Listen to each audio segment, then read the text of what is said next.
আসসালামু আলাইকুম রহমতুল্লাহি ওবরকাতুহু বিসমিল্লাহির রহমানির রহিম আলহামদুলিল্লাহ ওয়াসসালাতু ওয়াসসালামু আলা রাসূলিল্লাহ। সম্মানিত শ্রোতা মণ্ডলী, যারা শুনছেন এবং শুনবেন, সন্তান প্রতিপালন আমরা কিভাবে করব? সন্তান প্রতিপালন আমরা কিভাবে করব? সন্তান প্রতিপালন সর্বপ্রথম যে বিষয়টি লক্ষ্য রাখবেন সেটি হলো, আপনি যদি পুরুষ হন, বিবাহর আগেই স্ত্রী চয়নের ব্যাপারে শরীয়তি যে দৃষ্টিকোণগুলি রয়েছে সেগুলি লক্ষ্য রাখবেন। আর আপনি যদি মহিলা হন, তাহলে স্বামী চয়নের ব্যাপারে ইসলামের যে দৃষ্টিকোণগুলি রয়েছে, নীতিমালা রয়েছে, সেগুলি লক্ষ্য রাখবেন। এখন আপনি বলবেন যে সন্তান প্রতিপালনের সাথে এটার সম্পর্কটা কি? আমি আপনাকে বলবো, আপনি যদি ভালো ফসল চান, তাহলে আপনি কিন্তু ভালো ফসলের লক্ষ্য, তাহলে আপনাকে বীজ এবং ক্ষেত্র যেটা, এটিকে সর্বপ্রথম চয়ন করতে হবে। আপনি ভালো ফল আছে কিন্তু ভালো ক্ষেত্র নেই, অথবা ভালো ক্ষেত্র আছে ভালো বীজ নেই, তাহলে লাভ হবে না। তো এই জন্য এটা সর্বপ্রথম চয়ন করবেন।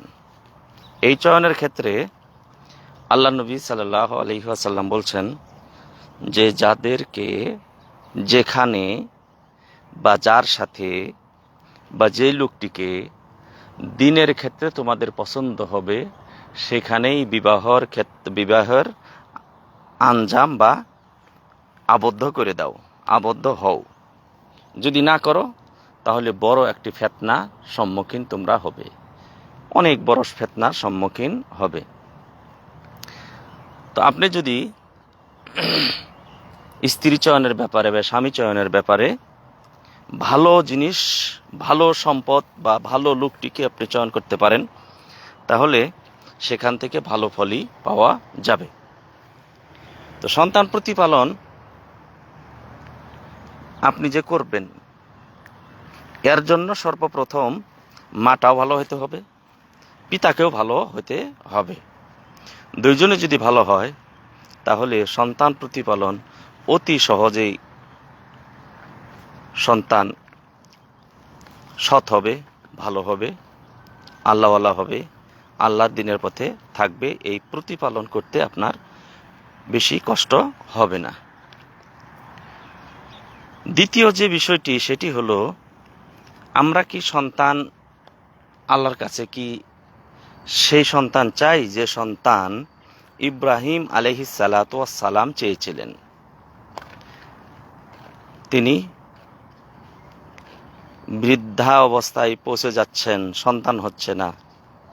তিনি সন্তান চাইলেন, কিভাবে চাইলেন, কোন নীতিমালা নিয়ে চাইলেন? তিনি আল্লাহর কাছে চাইলেন, রাব্বি হাবলি মিনাস সালিহিন, হে আল্লাহ, তুমি আমাকে সৎ সন্তান দান করো। কি সন্তান? যে সন্তানটি সৎ মানুষের অন্তর্ভুক্ত, যারা ভালো মানুষ ছিলেন তাদের অন্তর্ভুক্ত, এরকম সন্তান তুমি আমাকে দান করো, সৎ সন্তান।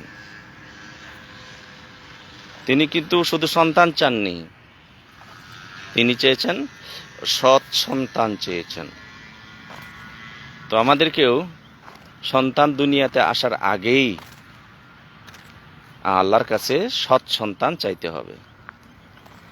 এরপরে সন্তান যখন দুনিয়াতে এখনো আসে না, মায়ের গর্ভে আছে, তখন থেকেই আপনাকে পরিকল্পনা বা তখন থেকেই আপনাকে যে কাজগুলি করতে হবে, সেটি হলো সন্তানের পিতামাতার, বিশেষ করে মায়ের যে আচরণ, সেই আচরণ প্রভাব পড়ে যখন সন্তান 6 মাস পেটে যখন থাকে, যখন 6 মাস পেটে থাকে, এই জন্যই আলেম উলামা বলে থাকেন 6 মাস হওয়ার পরে মা যেন বেশি বেশি কি করে, কোরআন তেলাওয়াত করে, কোরআন তেলাওয়াত করে, আল্লাহর জিকির আজকার বেশি করে। এটা প্রভাব পড়ে, এটা প্রভাব পড়ে।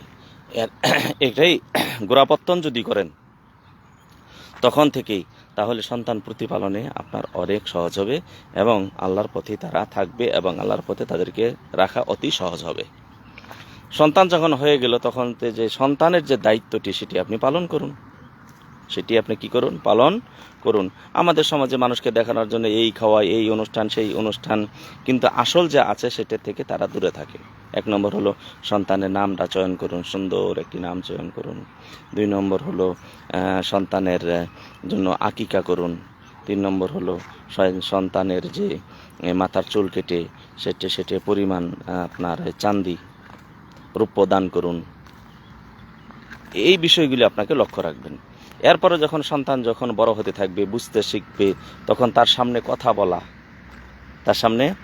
বলা এবং তার সামনে আপনি যাদের সাথে কথাবার্তা বলবেন, আচরণ করবেন, মুআমালা লেনদেন করবেন, কথাবার্তা বলবেন, তারপরে উঠবস করবেন, সব কিছুতে আপনাকে লক্ষ্য রাখতে হবে। কেননা ওই সন্তান আপনার থেকে শিখবে, ওই সন্তান আপনার থেকেই শিক্ষা গ্রহণ করবে।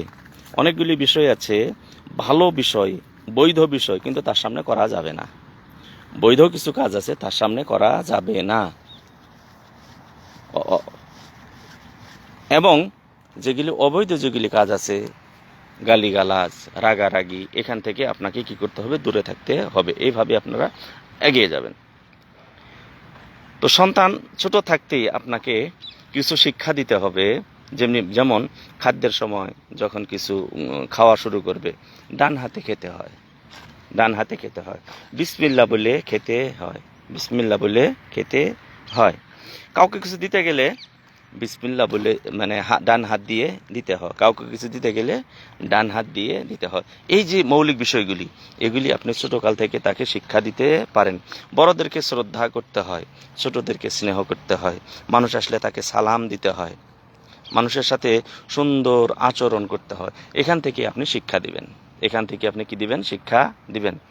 সন্তানের বয়স যখন 7 বছর হয়ে গেল, তখন ইসলাম গ্রহণ করার পরে যে সর্ববৃহৎ যে আমলটি অথবা সবচেয়ে গুরুত্বপূর্ণ যে আমলটি, সেই আমলটি তাদেরকে শিক্ষা দেওয়ার জন্য রাসূলুল্লাহ সাল্লাল্লাহু আলাইহি ওয়াসাল্লাম যে মূলনীতি আপনাকে দিয়েছেন, যদি সেই নীতিমালা আমরা যদি গ্রহণ করি, তাহলে সন্তান প্রতিপালনে এত কষ্ট করতে হবে না এবং সন্তান যে সৎ হবে এতে নিশ্চিত। কেন রাসূল সাল্লাল্লাহু আলাইহি ওয়াসাল্লাম বলছেন, সন্তান যখন 7 বছর হয়ে যাবে তখন তাদেরকে নামাজের জন্য নির্দেশ দাও, এবং যখন 10 বছর হবে তখন তার উপর কঠোর হতে হবে, না সালাত আদায় করাইতেই হবে, করতেই হবে। কিন্তু 7 বছর পর্যন্ত অপেক্ষা করবেন কেন? আপনি তখন 3 বছর হয়েছে, তখন থেকেই তাকে আপনি সালাতের প্রশিক্ষণ দিবেন। সালাতের কি করবেন? তখন থেকেই প্রশিক্ষণ দিবেন। আপনার সাথে সালাত আদায় করবে, আপনার পাশে দাঁড়িয়ে দেখবেন ছোট সন্তানরা অনুসরণ করে। ছোট সন্তানরা কি করে? অনুসরণ করে। আপনি ওযু করবেন, সে ওযু করতে চাইবে। আপনি সালাত আদায় করবেন, সেও সালাত আদায় করতে চাইবে। ছোটকাল থেকেই যখন তার উপর নির্দেশনা আসেনি সালাতে, তখন থেকে তাকে সালাতের নিয়ম বা সালাতের অভ্যাসে আপনি গড়ে তুলুন। এই জন্যই তো রাসূল সাল্লাল্লাহু আলাইহি ওয়াসাল্লাম বলেছেন যে তোমাদের বাড়িকে তোমরা কবরে পরিণত করো না, কোরআন তেলাওয়াত করবে এবং বাড়িতে নফল সালাতগুলি তোমরা আদায় করবে।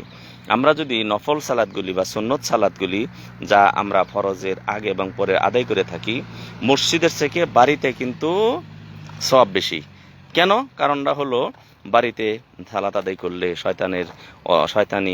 শয়তান থেকে আমরা দূরে থাকব, বাড়িতে বরকত আসবে, বাড়িতে শান্তি শৃঙ্খলা আসবে, বাড়িতে আল্লাহর রহমত বর্ষিত হবে।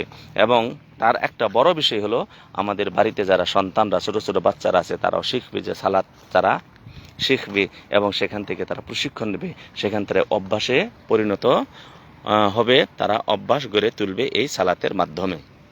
এই জন্য ছোটকাল থেকে সন্তানদেরকে আপনি যখন আসলেন, বাড়িতে আসলেন, জোহরের সালাত আদায় করে আসলেন, আসার পর 2 রাকাত সালাত বাড়িতে আদায় করবেন, সন্তান আপনার পাশে দাঁড়াবে, দাঁড়িয়ে কি করবে? নামাজে অভ্যস্ত হয়ে উঠবে।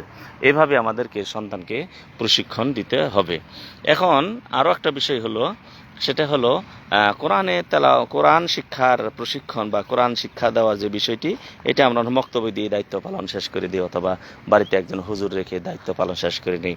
কিন্তু তার থেকে সবচেয়ে উত্তম হবে এই কোরআনটা আপনি যদি শিক্ষা দিয়ে থাকেন, সময় নেই, সময় বের করেন আপনার সন্তানের জন্য, আপনার আখিরাতের জন্য, আপনার সন্তানের আখিরাতের জন্য, আপনার জান্নাতে মর্যাদা বৃদ্ধির জন্য এবং আখিরাতে মুক্তির জন্য আপনি এই কাজগুলি করবেন। এই কাজগুলি কি করবেন।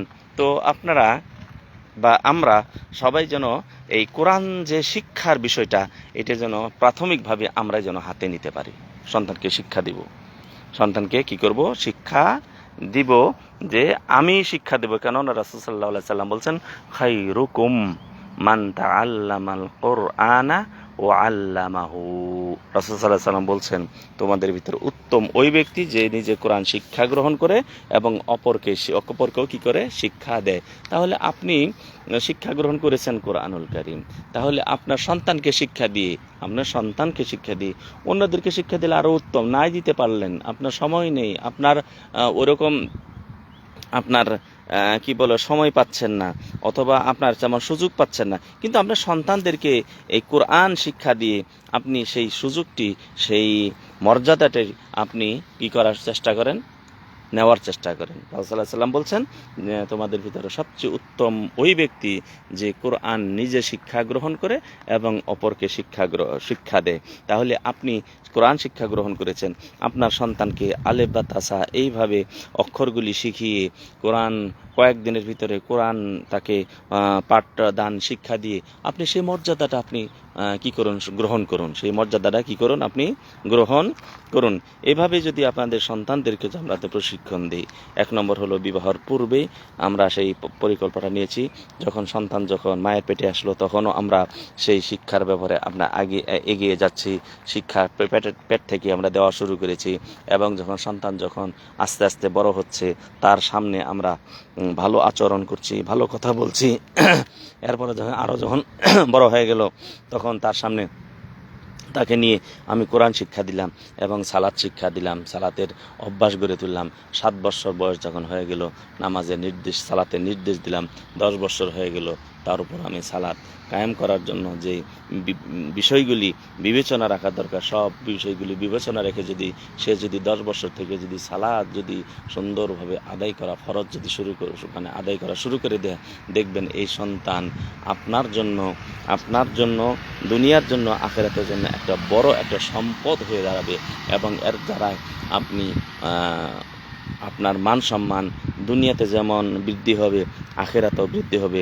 তাই আসুন আমাদের সন্তানদের প্রশিক্ষণ এভাবে আমরা দিই। আল্লাহ তাআলার কাছে দোয়া করি, আল্লাহ রাব্বুল আলামিন আমাদের সবাইকে তৌফিক দান করুন। আসসালামু আলাইকুম ওয়া রাহমাতুল্লাহি ওয়া বারাকাতুহু।